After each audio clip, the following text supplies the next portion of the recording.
Oke, assalamualaikum warahmatullahi wabarakatuh. Kesempatan kali ini semoga sehat-sehat semuanya. Kemungkinan kita tatap muka kembali atau prakteknya di bulan September. Jadi kita agak banyakin dulu materi. Jadi kita nanti ketemu tatap muka langsung, tinggal praktek-prakteknya. Nah, coba kalian buka LKS kalian itu di halaman 10 ada nirmana dalam desain grafis. Kalau kemarin kita udah bahas desain dan desainer grafis itu apa, sekarang ini kita kayak pembuatan si desain grafis itu ada unsur-unsur di dalamnya tuh apa aja. Ada nirmana, ada dasar-dasar desain grafis, prinsip-prinsipnya. Nah, harusnya sih nirmana ini udah kalian pelajarin di kelas 10 waktu di pelajaran dasar-dasar desain grafis. Makanya saya tempo hari atau minggu lalu ya, 2 minggu yang lalu saya nanya, kalian udah ngerti belum sih dasar-dasar desain grafis itu apa? Karena ini kelanjutan dari kelas 10 sebenarnya kayak gitu. Jadi harusnya saya tinggal gampang nih karena kan udah ngerti desain dasar-dasarnya itu apa harusnya. Tapi ternyata setelah di polling dasar-dasar desain grafis hampir 80% tuh nggak ngerti dasar-dasar grafis itu apa gitu loh. Sedangkan kita harus sudah prakteknya tuh di kelas 2 gitu, nggak apa-apa kita belajar lagi dari awal. Nah, pengertian nirmana. Nirmana itu kayak dari bahasa Jawa kuno. Kalau di LKS itu Jawa kuno dia.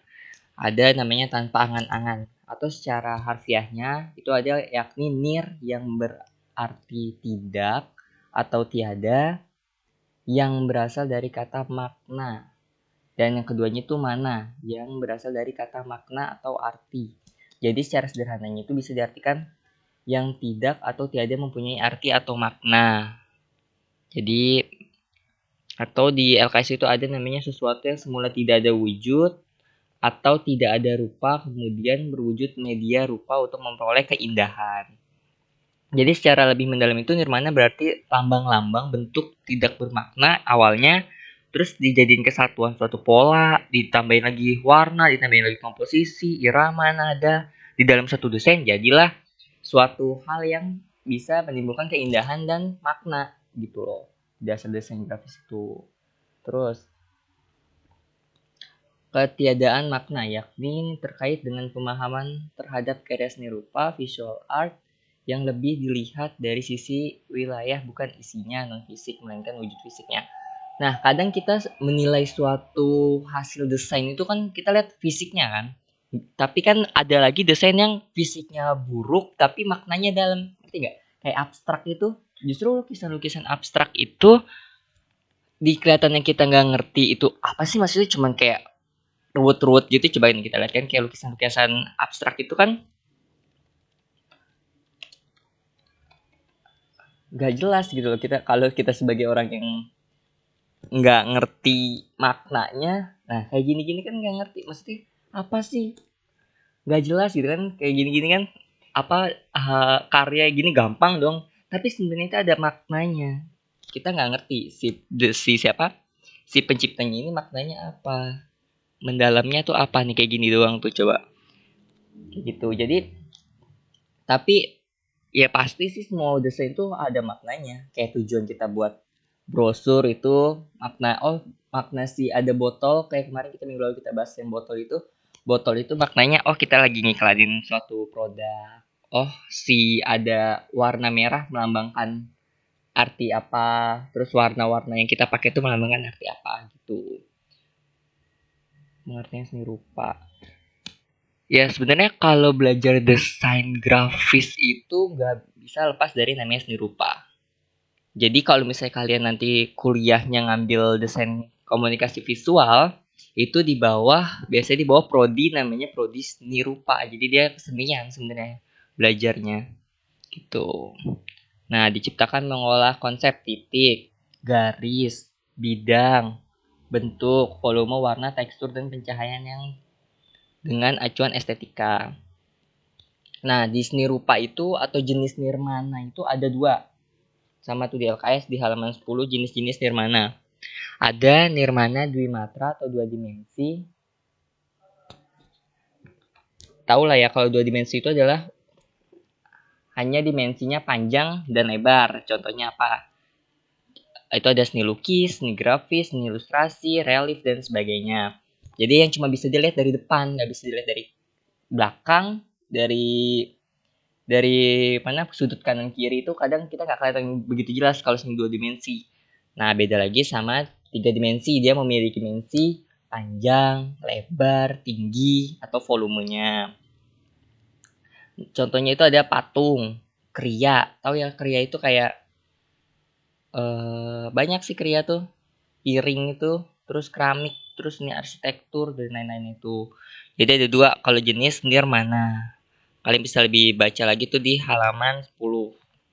Lanjut ke ini nggak perlu, ini kita udah belajar cabang-cabang seni rupa itu kita udah belajar dari SD ya. Seni rupa terapan. Kalau seni rupa murni itu kan yang bisa cuma di hasilnya bisa kita lihat keindahannya. Kalau seni murni cuma kita nikmatin aja. Tapi kalau seni terapan kita bisa gunakan hasil dari seni karyanya itu, kayak misalnya tas buat dari rajutan ataupun yang lain-lain gitu. Substansi wujud karya seni. Bentuk merupakan wujud karya seni ditinjau atas sisi materi fisiknya yang terdiri atas berbagai elemen pendukung representasinya.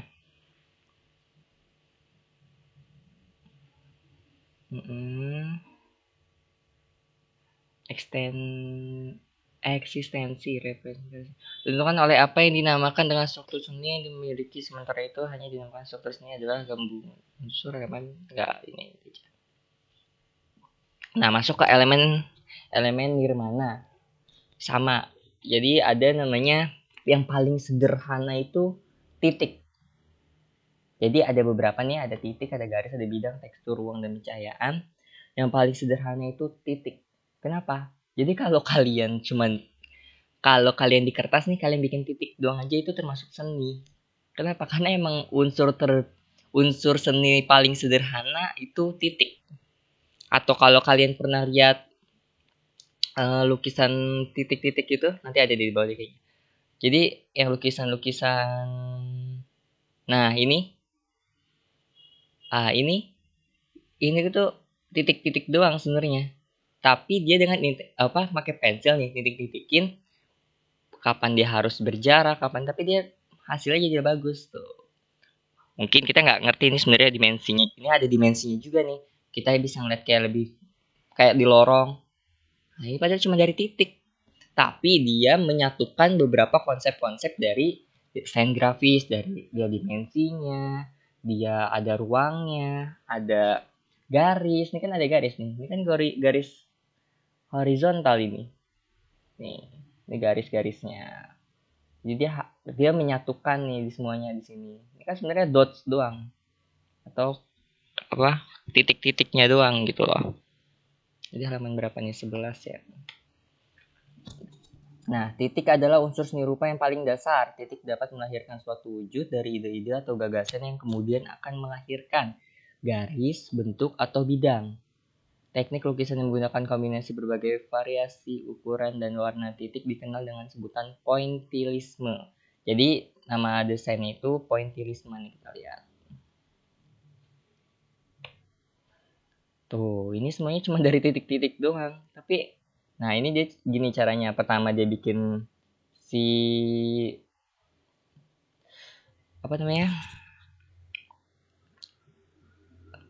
bikin jiplakannya atau bikin sketsnya dulu, baru dia mulai titik-titikin gitu. Itu disebut dengan pointillisme. Terus yang kedua, garis pun terbentuk awalnya dari titik. Jadi pertama pastikan kita kalau mau bikin garis kan pasti pertama kita jeda dulu. Kadang kalau nggak jeda, tapi kan ini awal dari kita nitikin, awal kita mulai bikin garis itu titik pasti gitu loh. Jadi titik itu dasarnya semuanya dari garis, bentuk, dan lain-lain. Nah, kita lanjutin dulu, ini kita jeda.